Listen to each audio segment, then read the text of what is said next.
The Zephyrian hegemony had conquered 17 star systems without firing a single shot. Their method was elegant, refined, and absolutely devastating to any species that valued individual life. They would arrive in massive dreadnoughts, broadcast their ultimatum across all frequencies, and wait.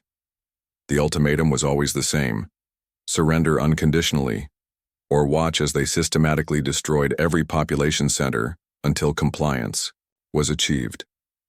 Most civilizations capitulated within hours. The few that resisted found their resolve crumbling as city after city vanished in brilliant flashes of plasma fire. The Zephyrians understood psychology. They had studied the surrender patterns of dozens of species, mapping the precise points where collective will broke down. For most races, it took between 3 and 7 major population centers. The mathematics were consistent, predictable, and utterly reliable. Until they reached Sol. Admiral Kethvar stood on the bridge of the flagship Dominion's edge, watching the blue marble that the local species called Earth rotate slowly beneath them. 300 Zephyrian vessels hung, in perfect formation around the system's third planet, their weapons trained on the surface below. "Broadcast the ultimatum," Kethvar commanded, his 4 eyes gleaming with anticipation. This would be quick. The humans had impressive population centers, perfect for their purposes. The message went out in every human language simultaneously. "People of Earth, you have 1 solar rotation to surrender unconditionally to the Zephyrian hegemony. Failure to comply will result in the systematic destruction of your major population centers until surrender is achieved. We will begin with your largest cities and continue until compliance is assured."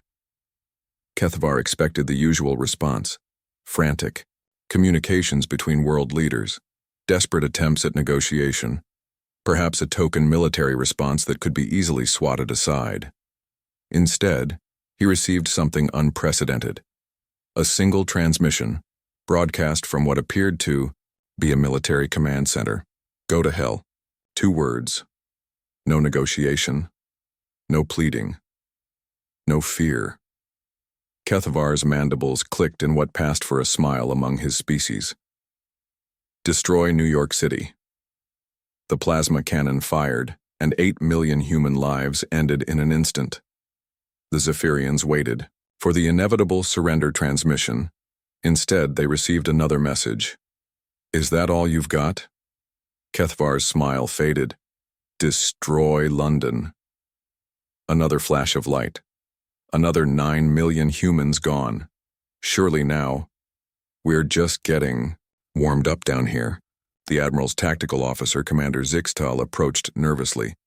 "Sir, this is, unusual. Perhaps we should increase the pace." "Destroy Tokyo." 13 million more lights extinguished. The response came faster this time. "You picked the wrong species to intimidate." Over the next 6 hours, the Zephyrians destroyed 12 major population centers: Delhi, Shanghai, São Paulo, Mexico City, each one a massive loss of life that should have brought any reasonable species to their knees. By their calculations, the humans should have surrendered after the 3rd city. Instead, the messages kept coming. "You think you're breaking our spirit? You're just pissing us off. Every shot you take makes us stronger. We've been killing each other for millennia. You're amateurs." Kethvar was beginning to feel something he hadn't experienced in his long military career: uncertainty. "Commander, what is our intelligence assessment of human psychology?" Zixtal consulted his datapad. "According to our behavioral model, sir, they should have capitulated approximately 9 hours ago. Their response patterns are unprecedented." The Admiral stared at the planet below. 500 million humans dead and still no surrender. "Perhaps we need to increase the scope. Prepare to destroy 100 cities simultaneously." That's when the humans made their move. The attack came from nowhere. One moment the Zephyrian fleet hung in perfect formation, the next moment they were being torn apart by weapons that shouldn't have existed. Human vessels, if they could be called vessels, swarmed out from behind the moon, from asteroid fields, from cloaked positions throughout the system. They weren't ships in any conventional sense. They were chunks of metal and ceramic, bristling, with weapons that had clearly been jury-rigged from industrial equipment.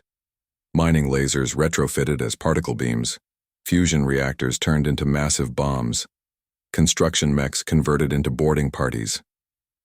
How are they doing this? Zixtal screamed as another Zephyrian dreadnought exploded. Their technology level is centuries behind ours. Kethvar watched in growing horror as his carefully organized fleet descended into chaos. The humans weren't fighting like any military force he'd ever encountered. They were fighting like cornered animals, no worse. They were fighting like cornered animals who had spent their entire evolutionary history learning to kill bigger, stronger predators. A transmission cut through the tactical chatter. You wanted to break our spirit? Congratulations. You just united 7 billion apex predators with a common enemy. The human attack wasn't just brutal, it was impossibly coordinated. Civilian ships rammed Zephyrian vessels while military craft fired at point-blank range. Humans in environmental suits used magnetic clamps to attach bombs directly to ship hulls. Others hijacked Zephyrian fighters and turned their own weapons against them. Most disturbing of all, they were singing. The communication channels filled with human voices raised in harmony. Songs of defiance, songs of war, songs that spoke of a species that had crawled up from caves and tide pools to challenge the very stars themselves. Sir, Zixtal reported, his voice barely a whisper. We've lost 60% of the fleet, requesting permission to retreat. Kethvar stared at the tactical display. His perfect, overwhelming force was being dismantled by a species that had learned about faster-than-light travel less than a century ago. They were using weapons made from farming equipment and singing while they did it. Retreat, he ordered. Signal all vessels to retreat immediately. But the humans weren't finished with them yet. As the surviving Zephyrian ships tried to escape, human vessels pursued them to the edge of the system. The final transmission came from what appeared to be a modified cargo hauler. Tell every species in the galaxy, humanity doesn't break. We break you instead. And if you ever come back to our system, we'll show you what real monsters look like. The Battle of Sol became legend throughout the galaxy. The Zephyrian hegemony never recovered from the defeat. Their reputation for invincibility shattered along with their fleet. But more importantly, word spread among the stars. There was a species in the Sol system that couldn't be intimidated, couldn't be broken, and definitely shouldn't be threatened. The humans had taught the galaxy an important lesson. Sometimes, the prey becomes the predator, and sometimes the predator discovers it has bitten off far more than it can chew.